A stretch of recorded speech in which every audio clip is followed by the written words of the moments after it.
Welcome, ladies and gentlemen, to World of Wrestling.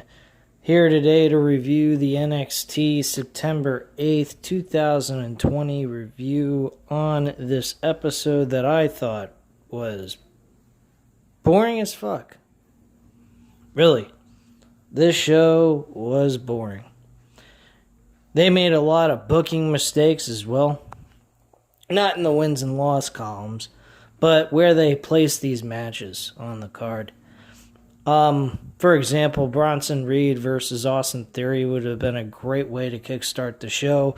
I even mentioned to my good buddy Matt about the idea of having a tag team wrestling match with the El Fantasma group against Imperium in a number one contenders match as a possibility.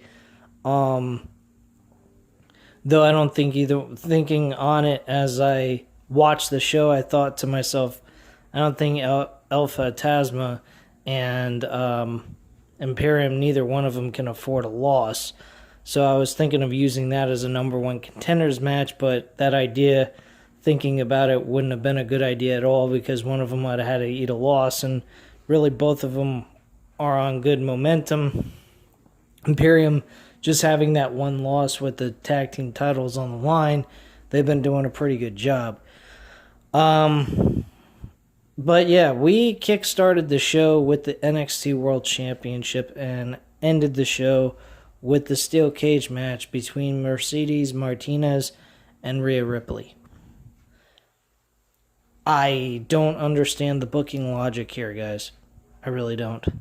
This was bad enough that the world title match between Finn Balor and Adam Cole was booked the next week instead of being built up into a major main event takeover match for their next show that would appear on the WWE Network. And instead they just push it to another week where these two would compete over the final fall.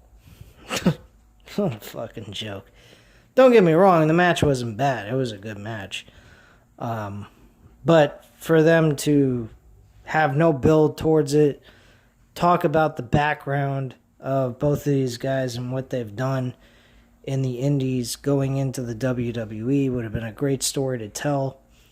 Them having like really serious disliking towards each other like you would build up it would have been a great way of building it up the same way you would with a UFC fight.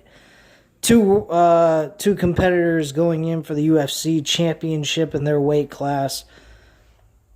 Conferences, they talk a lot of smack, to hype up the fights and stuff like that. This would have been the exact same concept they could have used here. Not doing it at a conference meeting or something, but just them doing promos in the ring and just kind of building it up for the remaining weeks that we have left until the next takeover event. I thought that would have been a great idea. Unfortunately, they didn't do that, of course. So, and the first match with the NXT World Championship match, Finn Balor and Adam Cole. We knew who was going to win this. This is Finn Balor's win. He is now the new NXT World Champion. And Adam Cole is on a downward spiral in NXT. Very much to be expected. He is going to the main roster eventually, as well as the rest of the Undisputed Era. At least that's what I'm hoping. If one of them is going, they're all going. Because the way things are looking, Kyle O'Reilly ain't there. Bobby Fish and Roderick Strong are kind of doing their own thing together. And Adam Cole is acting like a face. And fighting off his opponents on his own. And being more like a face, while Bobby Fish and fucking Roderick Strong are acting like heels. Makes no sense to me whatsoever. And these 3/4 guys are under this same faction. Doesn't make much sense to me, guys. Really don't. If you're going to have one member turn face, then the rest of them should be turning face. That's not the case. So, I don't know what the deal is about the Undisputed Era. Personally, I'm getting very bored. Feeling dull about these shows. Looking at my phone more often than watching the events. Half the shit I don't even remember what the fuck they did. I mean, at least what happened in the matches. Finn Balor wins with a 1916 at the top rope on Adam Cole and landed and got the 1-2-3, and that was basically it. Big deal. A good match. Would have been a great way to end Adam Cole's run in NXT. It would have been his last hurrah. We could have gotten the heel Adam Cole, had some interferences. Finn Balor could have fought them off and got his big win at a takeover event. That's how I would imagine it. If you're going to go ahead and do a fatal 4-way Iron Man match for 60 minutes and have these guys beat the living shit out of each other, have a payoff for it, build a story behind it, and then lead it into the next big pay-per-view you got coming up, and that would have made sense. This, stupid. Waste of everyone's time. They should have just crowned a new world champion at last week's episode. I totally disagree with what their whole idea was, and I think it's complete crap. Just ratings. It's all they care about is ratings. And the ratings would get larger by the numbers every week if you built fucking compelling stories for these guys and for the pay-per-view. You should be looking forward towards your pay-per-view. You should be interested in getting the show hyped up so people will tune in at the WWE Network to watch your shit. No, we don't get that. At least with AEW All Out, it had a shitty fucking end result. But my God, the build towards that pay-per-view was fantastic. People were looking forward to it. They were hyped up. People were spending their fucking money. Feel bad for those people. I split it with my best friend, and we didn't have to spend the total $49.99. I watched it over at his house. And I am thankful to God I did not go ahead and buy that pay-per-view on my own. And I'm pretty sure my friend is as well. I'm pretty sure we're both glad we split that pay-per-view because, my God, paying that whole thing by ourselves and not watching it together to enjoy it, for what it was worth anyway. Boy, would that have been a fucking waste of money. But I digress on that. This is not AEW. This is NXT we're here to talk about. So let's get into it. As I already mentioned, the World Championship is now in the hands of Finn Balor. He is the new World Champion. We see later on in the show that Finn Balor is greeted by Adam Cole. They shake hands and he congratulates him. And as the show progresses, we see Adam Cole interviewed backstage. The reporter asks him, so at this time, after losing to Finn Balor, is what's next to you? What's next for you? And he goes on to say, hey, I lost. It happens. The better man won, and it was Finn Balor. And he says he just better hopes I don't get another crack at that world championship because it'll come out to be a different result. And that was basically it. I don't see Adam Cole getting another shot for the world championship at any point in time. At least that's what I think. And that's pretty much it. But let's get into the rest of this show, because the rest of this show was worthless. I mean, absolutely, completely fucking worthless. All right. So, Candice LeRae and Johnny Gargano are at their home, and Johnny agrees to help make this work for Candice. Doorbell rings, and it's Tegan Nox. Johnny lets her in, and they awkwardly joke around. They all sit down at the table, and Candice says they should talk. We go to commercial. Throughout the show, we get small glimpses back into the Gargano family. They kind of discuss about how the Gargano way is the right way to go. and anyone that's involved in it should feel the same way. Tegan Nox at the end of the second, I believe it's the second segment of this exact promo, she goes ahead and they end it with her kind of thinking about it and feeling somewhat slightly interested in the idea. So she goes ahead, thinks about it. We come back to I believe this is the third and final segment. There might have been 4 segments, I'm not sure. So don't, come at me and tell me, hey, it's 4, not 3. It doesn't really matter. The point being is, the end result of this promo was that she goes ahead, she agrees to do the Gargano way. They do a toast to their friendship, and she mentions that, Candice LeRae mentions that she is going to become the next women's champion. And she says to Candice, she says, wait a second. Well, Tegan Nox, I mean. Tegan Nox says to Candice, wait a second. You just said for you to become the next women's champion. What about me? Why wouldn't we both get an equal shot at this belt?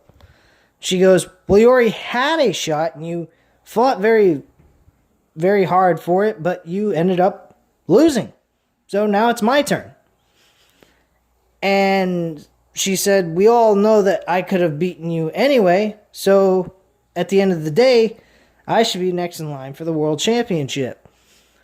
Well, that didn't go over very well. And Candice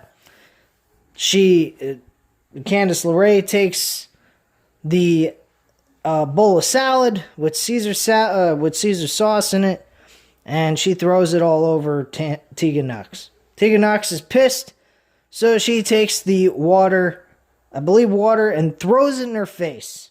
And she's now pissed, Candice. Johnny Gargano gets upset with her and goes, what the hell are you doing?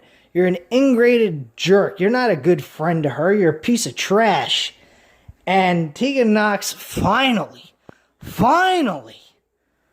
opens up and fucking just acts the way I said she needed to act. She went ahead and she poured a ton of fucking spaghetti and meatballs. I believe there was meatballs, but I know it's spaghetti and sauce and spaghetti. And threw it on top of his head, and while she was doing that, she said, fuck you. I absolutely love that. Now, the ending portion of this segment I didn't like. Candice LeRae grabs an object. I don't remember what exact object it was, but she threw it at her. She ducked, and it hit their flat screen TV, which I was like, holy shit, that's one expensive fucking television. My God. I'd have been pissed too.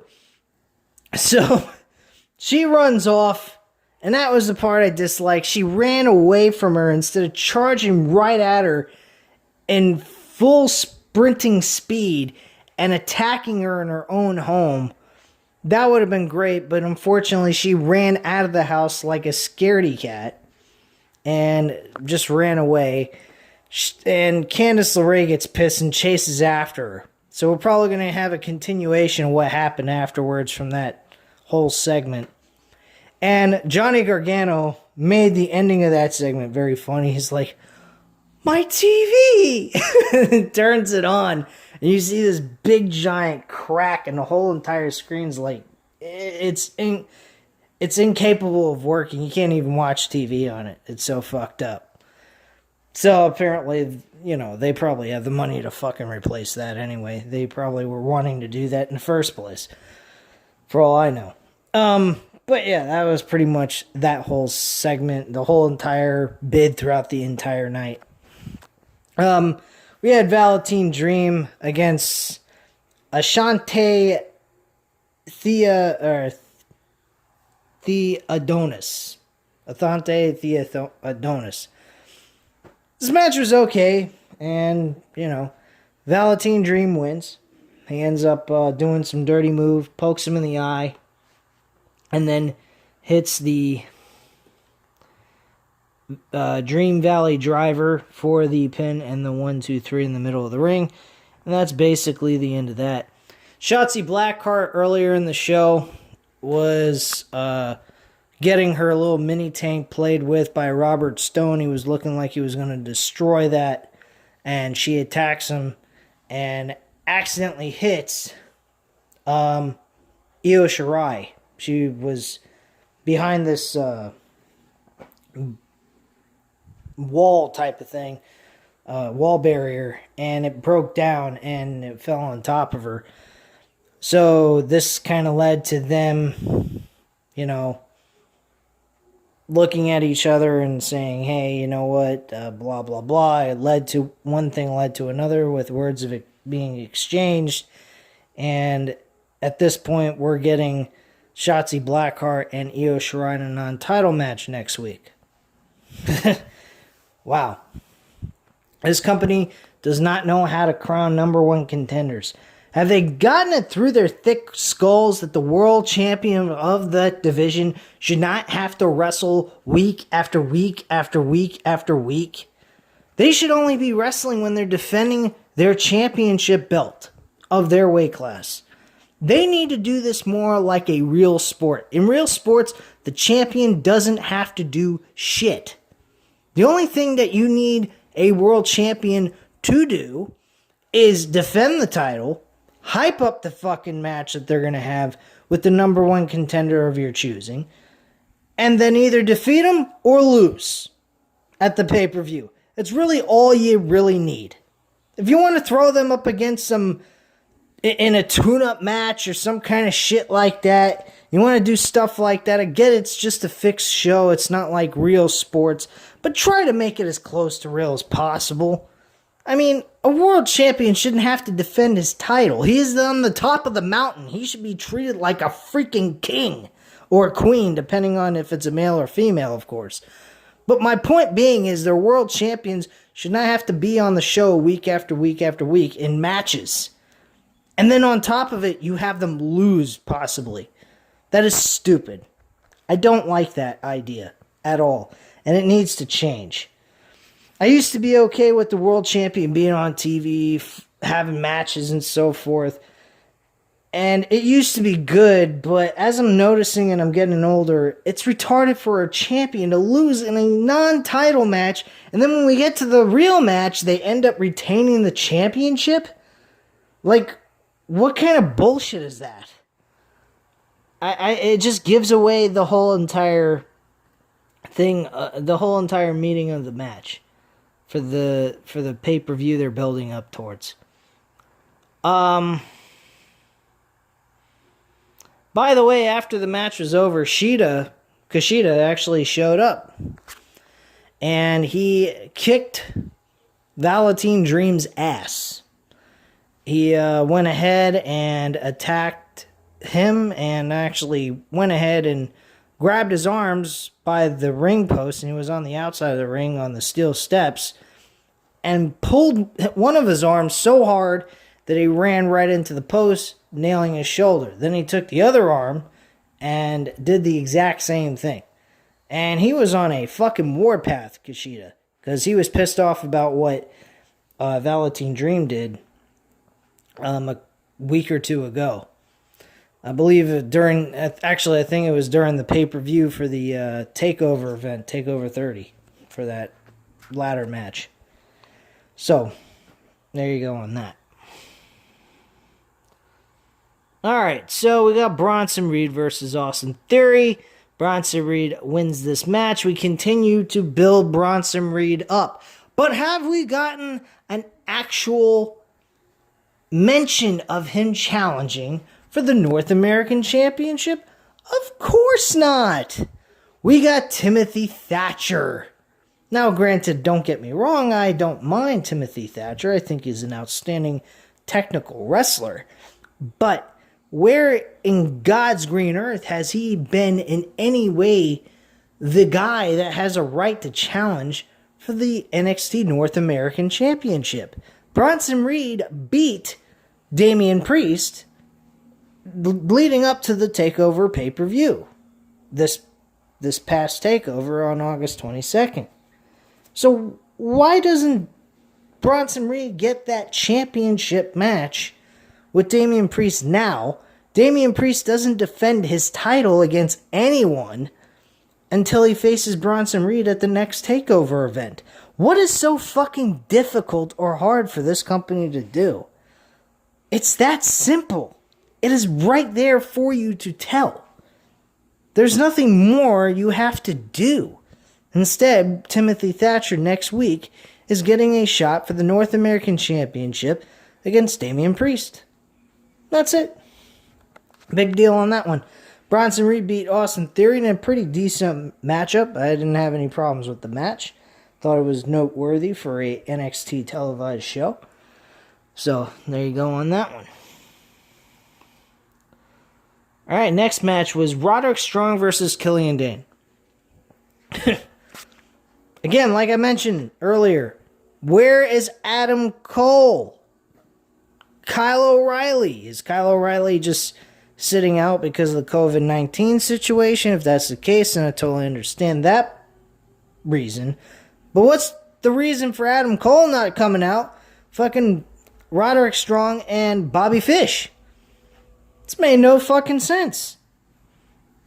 You don't go with the Undisputed Era without everyone in it, unless like Kyle O'Reilly's situation being that he can't afford to get the sickness, I believe because he has some kind of immune system problem or some shit. And if that's the case, that's only understandable. But Adam Cole not being there, he's part of the Undisputed Era. He's the fucking leader. The man. The longest reigning NXT World Champion in NXT history. And you don't have him there with the rest of his group? Makes no fucking sense to me, guys. It really don't make any sense. Roderick Strong wins because Bobby Fish distracts Killian Dane. And Roderick Strong nails Dane with a big knee that just knocks Killian Dane out, and he gets the 1, 2, 3. That's it. That is the big ending to this match. My God, what trash. Really, what fucking trash. I mean, he hits him with a knee to the head. Killian Dane has been on a tear. Not exactly a tear, but he's known to be a guy that could take unimaginable punishment and still keep moving forward in a match. Here he gets a knee in the head and that's it. Big fucking deal, man. Big deal. Downgrade everyone, make the show just as pathetic as the main roster, and we got a recipe for disaster, guys. After the match was over, Fish and Roderick Strong attack Killian Dane, but then we get Drake Maverick to the rescue to save Killian Dane's ass. Oh, God, guys. I don't know what to tell you. This is fucking pathetic. Afterwards, Killian Dane saves Drake Maverick because it looked like the Undisputed Era with Roderick Strong and Bobby Fish. I almost said Baby Fish. Bobby Fish. Went ahead and were beating down on Drake Maverick. And Dane looked like after he fought off the Undisputed Era, it looked like Dane was going to destroy Drake Maverick with a pipe that Drake brought to the ring himself and decided not to, threw it away and walked away. But while he was trying to walk away, Drake Maverick pulls him back into the ring to thank him very much for being there and having his back during that brawl. And he put his hand out to thank him, and he ate a punch to the face, and Dane finally walks away from the ring. That's it. Alright, so the last thing on this worthless fucking show was the steel cage match between Mercedes Martinez and Rhea Ripley. I'm going to say this match was not bad. It wasn't terrible. It had a lot of intensity going into it. It had a purpose. It could have been something you could have built towards a takeover event. I would have been okay with that. But this being on the card for this show was okay as well. But as the main event, no. I'm sorry, but this match did not belong in the main event. And the only reason why it was on the main event, and I hope I don't get any haters from this comment, is because they're women inside of a steel cage. That is why they're getting it. Getting the main event, I mean. Guys, I'm not a sexist. I'm not against the idea of women getting the main event here and there. But when you have the fucking World Heavyweight Championship on the line between a guy like Finn Balor and Adam Cole, making history of two guys that could have possibly be the third guy to have the NXT World Championship for the second time in their career, that's really fucking stupid. Just my opinion on that.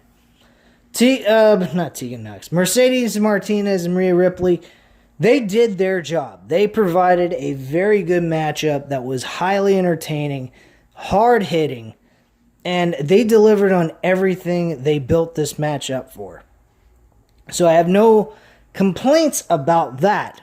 My complaint is the placement of this fucking match. I'm sorry, but this match did not belong on the main event.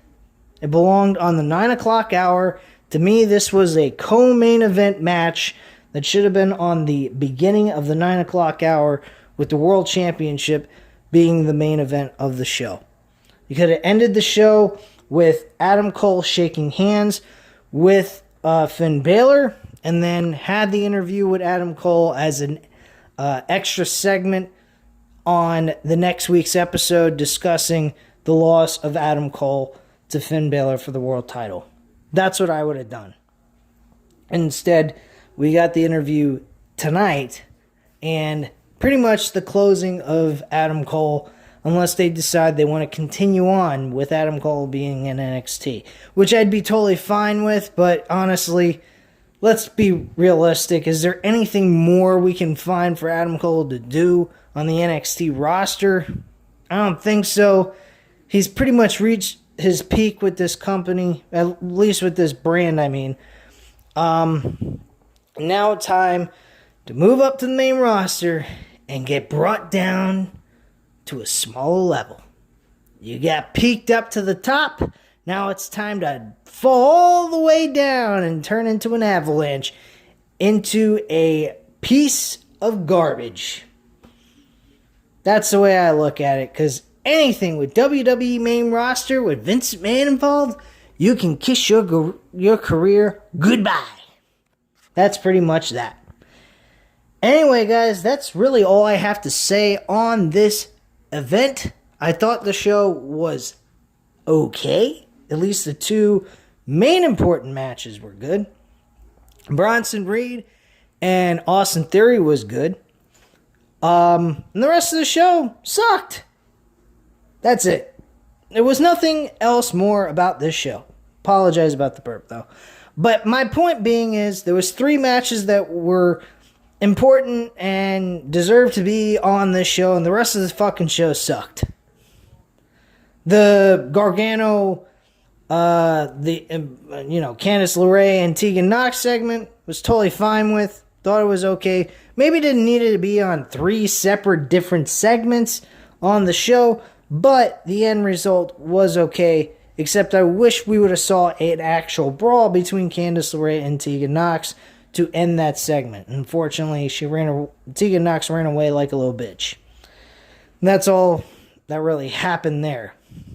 But they should be able to build more on that. I think that was just a cliffhanger, so I may change my opinion on that idea if they deliver a little bit more on that and what happened afterwards when Candice LeRae chased after her, and we actually get to see more on what happened leading further into it. I'll be cool with the whole segment and what they did here tonight. But for right now, I'm not totally cool with it. But anyway, guys, that's all I really have to say on this episode of NXT. So you guys know what to do. Hit the like button if you like the video. Hit the subscribe button if you're not subscribed to the channel, of course. And leave a comment down below, and I'll definitely get back to you on that. And I thank you very much for watching. I hope you have a wonderful night, guys. Thank you very much for watching.